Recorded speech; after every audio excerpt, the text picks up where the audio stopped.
आदमी अपनी पत्नी ममता और 2 बच्चों के साथ रहा करता था। भोला राम बहुत ही गरीब था और अपने परिवार का भरण पोषण बहुत मुश्किलों से कर पाता था। वो ऑटो रिक्शा चलाया करता था और दिन भर मेहनत करके जो कुछ कमाता उससे अपनी घर की जरूरतें पूरी करता था। ममता विष्णु जी की उपासक थी। वो सुबह सवेरे और संध्या काल में विष्णु जी की पूजा जरूर किया करती थी। एक दिन सुबह के समय जब ममता पूजा कर रही थी तो भोला राम ममता से कहता है, ममता, तुम सुबह शाम भगवान विष्णु की पूजा करती हो, फिर भी भगवान हमारी हालत पर दया नहीं करते।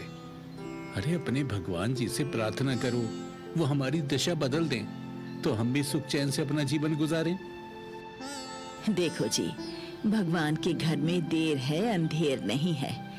ये अपने भक्तजनों की प्रार्थना जरूर सुनते हैं। मुझे पूरा विश्वास है मेरे प्रभु मेरी विनती भी एक दिन जरूर सुनेंगे, तुम देखना। उसके बाद भोला राम अपना ऑटो लेकर काम पर चला जाता है। भोला राम को सड़क पर एक सेठ खड़ा हुआ मिलता है। सेठ ऑटो को हाथ देकर रुकने का इशारा करता है। भोला राम ऑटो रोककर सेठ से पूछता है, बताइए सेठ जी, कहाँ जाना है? अरे पूजा कॉलोनी चलोगे? हाँ जी चलूंगा, 70 रुपए लगेंगे। सेठ बिना कुछ जवाब दिए ऑटो में बैठ जाता है और भोला राम ऑटो लेकर चल पड़ता है। कुछ देर के सफर के बाद सेठ जी की कोठी पर ऑटो आकर रुक जाता है। सेठ जी ऑटो से उतरकर भोला राम को किराया देने लगते हैं कि तभी अंदर से सेठानी आ जाती है और सेठ से कहती है, सेठ जी, आज तो हमारा एसी बिल्कुल काम नहीं कर रहा है। किसी मैकेनिक को बुलाकर एसी को ठीक करा दीजिए ना। अरे भाग्यवान, हमारा एसी तो बिल्कुल ठीक है। उसकी जाली में धूल मिट्टी जम गई है, बस जाली की सफाई हो जाएगी तो एसी भी काम करने लगेगा। तो फिर किसी को बोलकर सफाई करवा दीजिए ना। अरे भैया ऑटो वाले, क्या तुम हमारे एसी की जाली साफ कर दोगे? मैं तुम्हें इस काम के 100 रुपए दे दूंगा। थोड़े से काम के 100 रुपए मिलने की लालसा में भोला राम तुरंत एसी की जाली साफ करने के लिए राजी हो जाता है और लोहे की सीढ़ी लगाकर जाली साफ करने के लिए सीढ़ी पर चढ़ जाता है। एसी की बिजली सप्लाई का एक तार कटा हुआ था जो कि एसी की बॉडी से टच हो रहा था, जिसके कारण एसी में करंट उतरा हुआ था।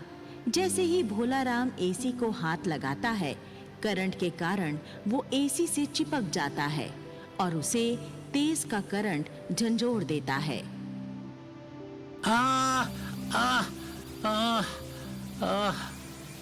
भोला राम जोर का झटका खाकर फर्श पर गिर जाता है और बेहोश हो जाता है।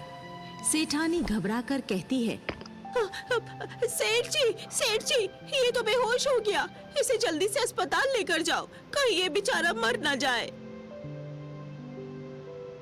सेठ भोला राम को कंधे पर डालकर भोला राम के ऑटो में ही लिटा देता है और खुद ऑटो चलाकर अस्पताल ले जाता है।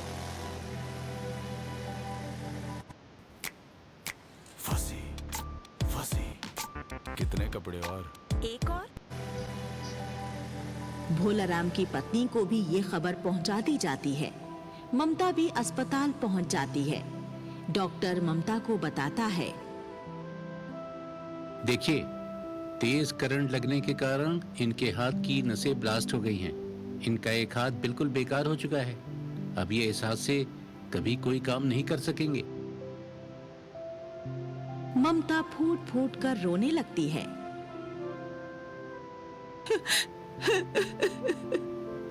नहीं, ऐसा नहीं हो सकता। हे भगवान, मेरे पति को ये किस पाप की सजा दे दी तुमने? देखो बहन, रोने से कोई फायदा नहीं होने वाला। आप इन्हें घर ले जाइए। सेठ जी ममता और भोला राम को भोला राम के ऑटो में बैठाकर उनके घर तक छोड़कर वापस चले जाते हैं। घर में जो थोड़े बहुत पैसे रखे हुए थे, उनसे कुछ दिन का घर का गुजारा तो चल जाता है। फिर एक दिन वो पैसे भी खत्म हो जाते हैं और घर में तंगहाली छा जाती है।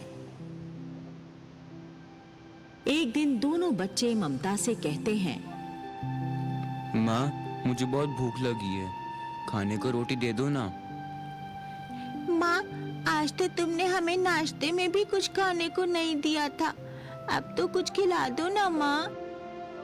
भोला राम बच्चों को भूख से बिलखता हुआ देखकर उदास मन से कहने लगता है, ममता, ममता, मेरे होते हुए मेरे बच्चे भूख से बिलबिला रहे हैं और मैं कुछ भी नहीं कर पा रहा हूँ। मैं क्या करूँ, मैं क्या करूँ? देखिए, आपका इसमें क्या कसूर है? हमारे भाग्य में ये दुख झेलने लिखे हुए थे, इसलिए भगवान की मर्जी समझकर ये दुख तो झेलने ही पड़ेंगे। ममता अपने घर में स्थापित विष्णु जी की प्रतिमा के पास आती है और विनती करने लगती है, हे मेरे प्रभु, आप मेरी ये कैसी परीक्षा ले रहे हो? मेरे पति का एक हाथ बेकार हो गया, मेरे घर का कमाने वाला ही लाचार हो गया। बिना पैसों के राशन कहाँ से लाऊं? अपने भूखे बच्चों को क्या खिलाऊं? हे प्रभु, मुझे गरीब दुखियारी पर दया करो, मुझे कोई रास्ता सुझा दो, नहीं तो हम सब भूखे ही मर जाएंगे प्रभु। ममता भगवान के सामने रोने लगती है। तभी ममता का बेटा वहां आकर कहता है, माँ, मुन्नी भूख से रो रही है, कुछ खाने को दो। बेटा, थोड़ी देर और सब्र कर लो, मैं अभी गांव में जाती हूँ और खाने का कुछ प्रबंध करके आती हूँ। ममता घर से चली जाती है और कुछ देर बाद थोड़े से चने व गुड़ लेकर वापस आती है और बच्चों से कहती है, देखो बच्चों, मैं बनिए की दुकान से चने और गुड़ उधार लेकर आई हूँ।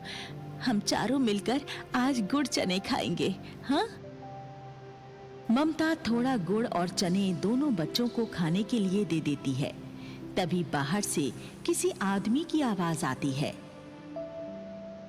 माई, ओ माई, भगवान के नाम पे कुछ खाने को मिल जाएगा क्या? मैं कई दिनों से भूखा हूँ।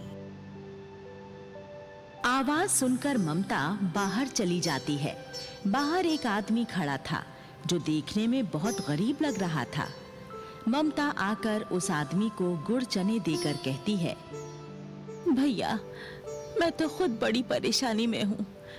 इस समय मेरे पास इन गुड़ चनों के अलावा कुछ भी नहीं है। तुम इनको खाकर ही अपनी भूख मिटा लो। आदमी ममता से गुड़ चने लेकर खा लेता है और डकार लेकर कहता है,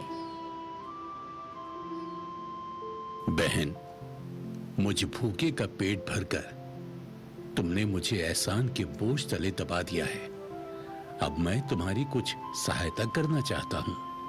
मुझे बताओ, तुम किस परेशानी में हो? ममता उस अनजान आदमी को अपनी सारी दुख भरी कहानी सुना देती है। सारी कहानी सुनकर आदमी कहता है, बहन, मेरा नाम विष्णु है। मैं भी ऑटो ड्राइवर हूं, परंतु मेरे पास चलाने के लिए ऑटो रिक्शा नहीं है। यदि तुम चाहो तो मैं तुम्हारे पति का ऑटो चलाना शुरू कर दूंगा। इससे तुम्हारे गुजारे की परेशानी भी दूर हो जाएगी।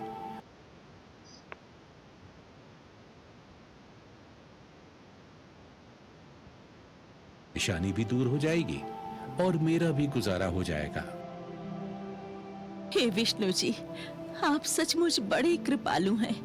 आपने मेरी समस्या का समाधान करने के लिए इस भले आदमी को भेज दिया। आपका बहुत बहुत धन्यवाद।